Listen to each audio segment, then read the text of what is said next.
여러분 안녕하십니까? 7월 23일 월요일 뉴스투데이 강원입니다. 동해 바다가 각종 해양 레저 스포츠의 중심지로 거듭나고 있습니다. 찜통 더위 속에 많은 관광객들이 시원한 해양 레저 스포츠를 즐기고 있습니다. 현장에 김인성 기자가 다녀왔습니다. 기다란 보드 위에 올라타 노를 저으며 가는 패들보드. 초보자도 간단한 교육만 받으면 바람이 없어도 바로 탈 수 있습니다. 초보자가 입문하기 쉽고 유유자적 이렇게 바다를 떠다니는 느낌이라 좋은 것 같아요. 시원한 바다 위를 질주하는 카이트보드. 바람의 힘으로 파도가 없어도 서핑을 즐깁니다. 강릉 송정해수욕장은 카이트보더들의 천국이 됐습니다. 바람 스피드가 4m/s 이상을 불어야 되는데 거의 일주일에 거의 3번, 4번 정도 이렇게 오후 시간대에 바람이 들어오니까 또 다른 해변에 비해서 돌도 없고요. 산 위 평지에서 대여섯 걸음만 내달리면 푸른 동해바다 위를 마음껏 날 수 있는 패러글라이딩. 이렇게 한눈에 산과 바다를 볼 수 있어 패러글라이딩은 정말 매력적입니다. 전문 교관과 함께하기 때문에 초보자들도 쉽게 탈 수 있습니다. 2달 전 문을 연 이곳은 풍경이 좋다는 입소문을 타고 패러글라이딩 명소로 떠올랐습니다. 진짜 제가 새가 된 것 같고 기분이 너무 좋고 마음이 뻥 뚫리는 것 같아요. 이게 바로 앞에는 바닷가고 바로 뒤는 산이 있는데 진짜 한 번 다시 돌고 싶은 마음이 들어요. 양양군 인구와 죽도, 기사문 해변은 국내 최고의 서핑 중심지가 된 지 오래입니다. 일단은 날씨 엄청 더운데 되게 시원한 바닷물에 있을 수 있어서 진짜 좋고요. 그다음에 피서로 즐기기에도 좋고 보드 위에 떠 있는 게 가장 좋아요. 유례없는 무더위 속에 멋진 풍경과 깨끗한 바다에 다양한 해양 레포츠까지 갖춘 동해바다가 관광객들을 부르고 있습니다. MBC 뉴스 김인성입니다. 40여 년 전 화전민 집단 이주 이후 황무지였던 대관령 일대가 대대적인 조림 사업을 통해 지금은 울창한 숲으로 바뀌었습니다. 대관령 특수조림지 가운데 일부가 40년 만에 속살을 드러내고 일반에 공개됐습니다. 윤하은 기자가 취재했습니다. 해발 1000m, 서늘한 바람과 울창한 숲이 어우러져 있는 대관령.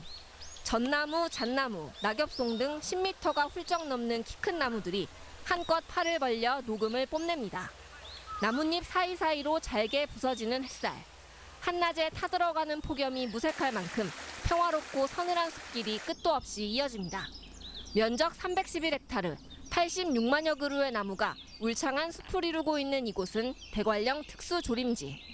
일제의 자원수탈과 무분별한 개간으로 황폐해진 백두대간을 복원하기 위해 1976년부터 일일이 손으로 심고 가꿔 조성한 숲입니다. 저희가 40년 이상을 갖고 온 곳입니다. 외국에서도 연에 2번 이상씩 견학을 오는 아주 소중한 자산이. 고산지대의 열악함을 이기고 힘들여 조성한 숲이어서 그동안 일반인 출입이나 목재 반출을 삼가왔습니다. 대관령의 찬바람을 막기 위해 설치했던 나무 울타리들을 곳곳에서 발견할 수 있습니다. 일반인의 접근과 개발이 어려웠던 이 조림지 일부가 40년 만에 공개됐습니다. 특수조림지 34헥타르에 숲길과 음악 공연을 위한 시설 등이 들어섰습니다. 지역 영농조합에서 음악과 치유를 테마로 숲을 운영해 나갈 계획입니다.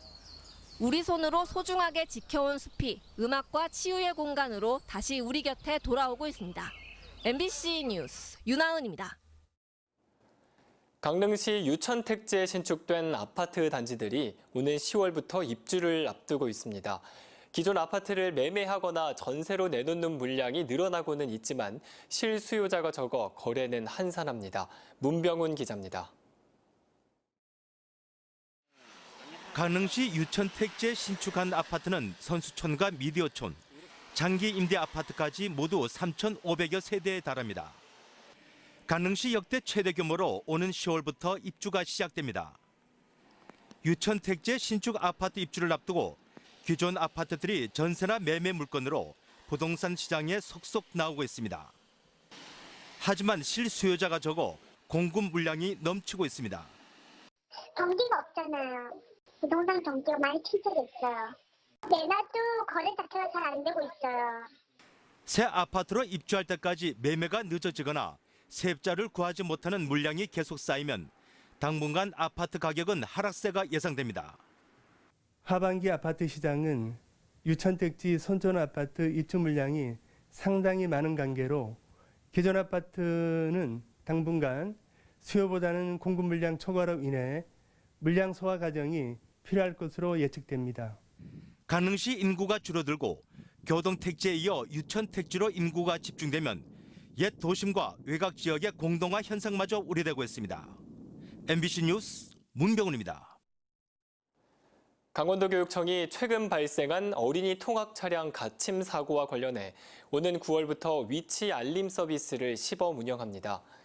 통학 차량 위치 알림 서비스는 유치원과 초등, 특수학교 통학버스에 단말기를 설치해 어린이 승하차 여부와 차량 위치 정보를 학부모와 교사에게 실시간으로 알리는 서비스로 오는 2학기부터 통학버스 30대에 시범 설치해 운영할 계획입니다. 도교육청은 도내 어린이 통학 차량 운영기관에 공문을 보내 차량 운행 종료 이후 점검을 강화하도록 하고 안전운행 매뉴얼도 배포했습니다. 35도를 웃도는 폭염 속에 무리한 산행을 하다 탈진과 부상 등의 산악사고가 잇따랐습니다. 강원도 소방본부에 따르면 그제 설악산에서 고등학생 170여 명이 단체로 산행을 하다 8명이 탈진해 119 산악구조대와 소방 헬기로 구조됐습니다. 또 어제 오전 6시 44분에는 설악산 중청 대피소에서 무릎을 다친 70대가 구조되는 등 이번 주말과 휴일 모두 9건의 산악사고가 발생해 16명이 구조됐습니다. 소방본부는 폭염 속에 무리한 산행을 하면 탈진과 열사병, 실족 등의 사고를 당할 수 있다며 각별한 주의를 당부했습니다. 속초 지역 해수욕장 백사장에서 담배를 피다 적발되면 과태료가 부과됩니다. 속초시는 지난 4월 속초시 금연환경 조성 및 간접흡연 피해 방지 조례를 개정해 오늘부터 금연구역으로 지정한 해수욕장에서의 흡연 행위 지도 단속에 나설 계획입니다. 올해는 금연구역 지정 첫 해인 만큼 계도 위주의 단속 활동을 펼치지만 상습 위반자에 대해서는 과태료를 부과할 방침입니다.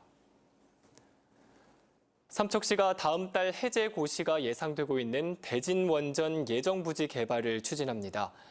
삼척시는 원전 예정부지 317만 제곱미터에 대한 활용 방안 연구 용역을 마치고 스마트 산업단지와 신재생에너지 복합발전단지, 복합 메디컬 센터, 복합 휴양단지, 스마트팜, 그리고 어촌 쉐어하우스 등을 차례로 개발할 계획입니다.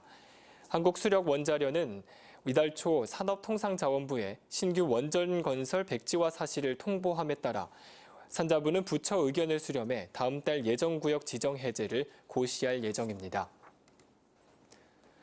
강원도의 고용집중산업과 고용성장산업이 모두 음식 숙박업으로 나타났습니다. 고용노동부에 따르면 특정 산업의 지역 간 특화 정도를 보여주는 NOH 지수가 강원도의 경우 음식 숙박업이 5.8로 가장 높아 고용집중산업으로 분석됐습니다. 시군별 집중산업은 강릉과 동해, 홍천과 철원 등 8개 시군은 음식 숙박업, 춘천과 화천, 양구는 공공행정과 국방, 삼척과 태백은 광업, 원주는 금융보험업, 속초는 농림어업, 영월은 건설업, 정선은 예술, 스포츠, 여가로 나타났습니다. 또 음식 숙박업은 국가산업효과와 지역할당 효과도 가장 커 고용성장산업으로 분류됐습니다. 오늘 강원도 지역은 가끔 구름 많겠으며 강원 남부 산지에는 오후에 소나기가 오는 곳이 있겠습니다.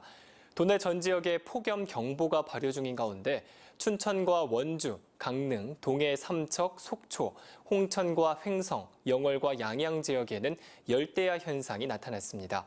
그럼 자세한 오늘의 날씨와 행사를 안내해드립니다.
올해 상반기 강원도 내 주택 매매 거래량이 지난해에 비해 줄고 전월세 거래량은 증가폭이 둔화됐습니다.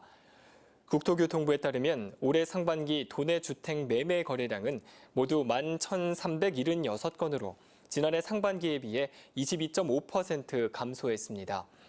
전월세 거래량은 17,542건으로 지난해 상반기에 비해 1% 증가했지만 최근 3년 상반기 평균 증가율 5%에 비해서는 증가폭이 둔화됐습니다. 강원도가 폐광지역 명칭을 대체할 브랜드 네이밍 공모에 나섰습니다. 강원도는 그동안 태백과 정선, 영월과 삼척 지역은 폐광지역으로 불렸다며 지역의 건강한 미래 비전을 제시하고 지속 가능한 발전을 위해서는 새로운 명칭이 필요하다고 밝혔습니다. 이에 따라 26일부터 14일 동안 폐광지역의 새로운 명칭을 공모한다며 국민들의 많은 참여를 부탁했습니다. 아이디어 공모 수상작은 다음 달 13일 발표되며 대상에게는 200만 원의 상금이 수여됩니다. 평창 동계올림픽과 동계 패럴림픽을 성공적으로 이끈 대회 지원 유공자에 대한 포상 수여식이 오늘 춘천 스카이 컨벤션에서 개최됩니다. 강원도로부터 포상을 받은 유공자는 모두 820명으로 이 가운데 민간인이 559명, 공무원은 261명입니다. 단체 부문에서는 동사모와 강원도 자원봉사센터 등 13개 기관 단체가 선정됐습니다. 오늘 수여식에는 시군 등에서 추천받은 101명이 참석할 예정입니다. 그동안 단절됐던 동해지구의 남북군 통신선이 복원됩니다. 정부는 제295차 남북교류협력 추진협의회에서 동해지구 남북군통신선 복원을 위해 11억 원 범위 내에서 남북협력기금을 지원하기로 의결했습니다. 동해지구 남북둔통신선 복원은 남북 간 출입 시 안전하고 원활한 통행과 군사적 긴장 완화, 신뢰 구축을 위해 지난달 25일 열린 남북통신 실무 접촉 등에서 합의됐습니다. 강원도가 평화의 댐을 활용한 내금강 순환 관광 루트를 개발하고 있습니다. 순환 관광의 핵심은 북한 금강산 댐과 우리 측 평화의 댐 간 물길을 열어 남북을 연결해 최초의 물길 관광길을 연다는 겁니다. 여기에 더해 북한 내금강과 DMZ 평화 물길, DMZ 육로 관광을 추가로 연결해 양구 화천을 중심으로 하는 순환 관광을 가능하게 한다는 것이 강원도의 목표입니다. 강원도는 이 같은 순환 관광벨트의 현실화를 위해 인허가권을 가진 통일부 등 정부와의 협조를 강화하고 있습니다. 일제강점기 왜곡된 일본식 지명이부터 지금까지 이어진 도내 지명을 바꾸는 작업이 실시됩니다. 강원도는 일본식 의심 지명 235개를 내년 말까지 고유 우리 지명으로 바꿀 계획입니다. 지명 변경은 관할 시군 지명위원회와 강원도 지명위원회 심의를 거쳐 국가지명위원회에서 최종 심의를 의결하는 절차를 거쳐야 합니다. 일본식 지명은 우리 문화 비하를 위해 어감이 좋지 않은 단어를 사용한 중대 갈봉과 또 역사에 대한 고민 없이 통치의 편리성만을 위해 숫자를 나열한 1중면, 2중면, 3중면 등이 해당됩니다. 정부의 임대주택 등록 활성화에 따라 올 들어 강원도 내 신규 등록 임대사업자와 임대주택이 크게 증가했습니다. 국토교통부에 따르면 올 들어 6월 말까지 신규 등록한 임대사업자는 1,000여 명으로 전체 등록 사업자 4,900여 명의 20%를 차지하고 있습니다. 특히 6월 한 달 동안 신규 등록한 임대사업자는 503명으로 올해 신규 등록 임대사업자의 31%에 이르고 있습니다. 또 신규 등록 임대주택은 1,600여 채로 전체 등록 임대주택 2,800여 채의 57%를 차지하고 있습니다. 이상으로 뉴스투데이 강원을 마칩니다. 고맙습니다.